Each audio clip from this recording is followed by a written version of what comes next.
ইন্ডিয়ার এই যে বাংলাদেশের পানি দেয়া নেয়া ওদের যে এই পায়তারাগুলো ওরা এই গত 53 বছর ধরে করছে, এইটা বন্ধ করার সবচেয়ে সহজ রাস্তা হইল উপরে থেকে পানি বন্ধ করে দেয়া।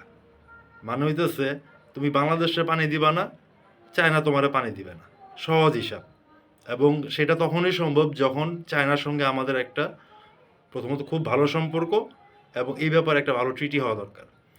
এবং পাকিস্তানের সঙ্গে তো ইন্ডিয়া এই জিনিসটা পানি আটকায় দেওয়া হাবিজাবি এই জিনিসগুলো করতে পারে না। কেন পারে না? কারণ একবার চেষ্টা করছিল মোদি ক্ষমতা আসার পর যে পাকিস্তানের পানি দিব না, ব্রহ্মপুত্রের পানি মনে করেন চায়না আটকায় দিছে। এখন বাংলাদেশের সঙ্গে যেটা করতেছে এতদিন পর্যন্ত করে আসছে, তো চায়না তো আমাদের এমনিতেই স্ট্র্যাটেজিক এবং সামরিক ক্ষেত্রে ওরা আমাদের পার্টনার। তো ওদের সঙ্গে যদি ওই সম্পর্ক আরও গভীর হয়, বাংলাদেশের সঙ্গে বাংলাদেশে পানি দিবে না, চায়না দিকে পানি বন্ধ করে দিবে, না দেওয়া কই যাবে। সহজ হিসাব।